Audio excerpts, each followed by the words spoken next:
Today we're at our Mordialloc studio where we do the teacher training with Amanda. Welcome. Hi, thank you. And we're talking about the teacher training. So this podcast is perfect if you are thinking about doing the teacher training, if you're curious about what it might be about, who's it for. Amanda's done it firsthand. You did it in 2023. So we're going to talk about all things teacher training today. So first question for you. Why did you want to do your teacher training? I love yoga. Essentially, that's probably the bottom line.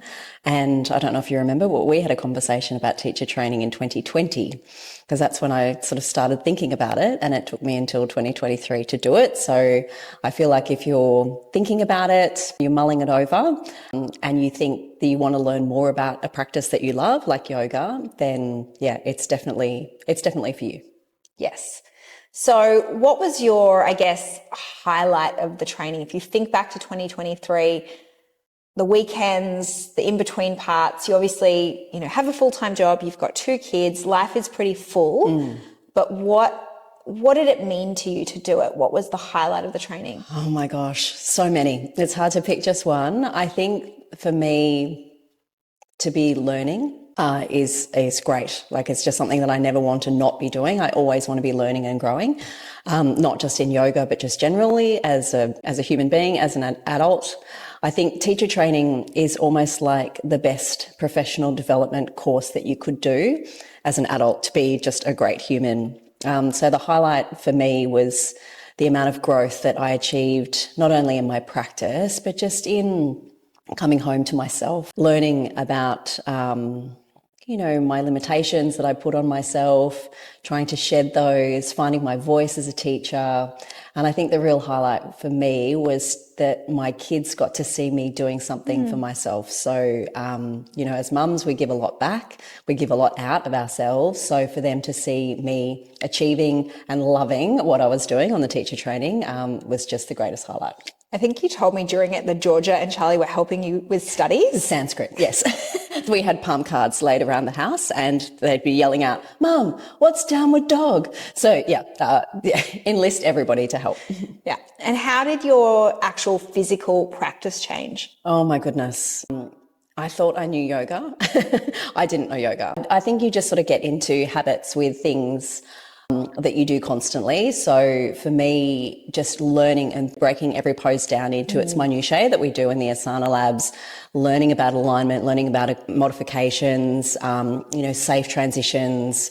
My practice just grew exponentially from the start to the end of the training. There were things that I was doing in teacher training that I'd never done before and I didn't think that I'd ever be able to achieve. But with the right setup and support and scaffolding, you end up doing it and you're like, wow, it's such a great sense of pride and achievement. I remember I did my first teacher training about 10 years ago, maybe a bit more now, and my practice went through the roof. I remember I can't do the poses now, fortunately. But yeah, it's crazy. I was doing all these crazy back bends and I look back at photos, I'm like, whoa, is that me? I love that. And what about community? Because a lot of people are looking for a sense of community, are looking for more adult friendships that are more aligned. So what impact did that have for you? I feel like the cohort that you go through teacher training with are just like the best group of cheerleaders that you then have ongoing in your life. And that's the most supportive group of like-minded souls. And the unraveling that happens in this safe container of teacher training, there's some things that my fellow teacher training students know about me that even my friends don't know, because it is just a great unraveling and you feel so honest and open to sharing things with that group. So the connections that form are pretty much lifelong. So yeah, it's amazing because everyone's there for the same reason. So it's beautiful. It's a really beautiful space. And now post-training, I guess, beyond the mat, as we say, how does life look and what are you doing with your training? I teach a beautiful class to some usually gentlemen, but sometimes some women come along as well. And I teach that just once a week on a Thursday morning, and I absolutely love it. I get such great joy in sitting down and creating the sequence and thinking, what are we working on, or what can we improve on, or how I can progress their practice, weaving into a theme of what's going on either in the world or for me, or something back to the yoga philosophy.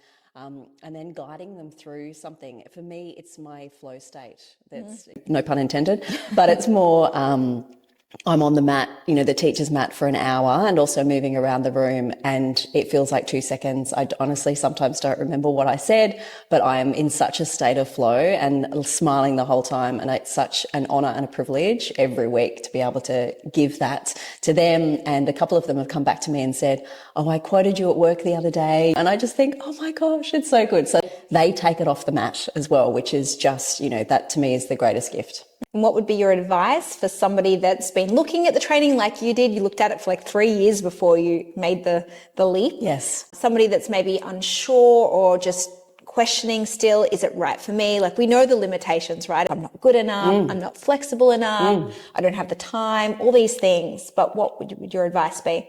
I think any barriers that you're putting up, to just try and chip away, try and remove them. Because, say, for example, the next round we start in August, in November, it'll still be November. So you'll either be a teacher or you won't. So, when people sort of think, oh, I can't do a master's or I can't do that because I don't have 5 years, it's like, it'll still be 5 years and you either will or you won't. So in my mind, you've just got to close your eyes, hold your nose and jump on in, and know that you'll be fully supported by the teachers, by the team here at Warrior One, to do it, because you can't get that time back. And I feel like time is so finite. And if not now, when? You may as well just start. It's a saying I really love, and I'm going to get it right. Hopefully I get it right.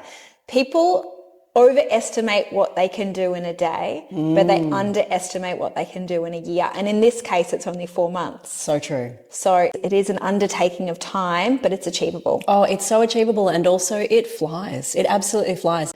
In the last few weekends, at the beginning, it was sort of a bit of a slow build, but then from about halfway through, it felt like it was about, 3 weeks and it was done, and it wasn't.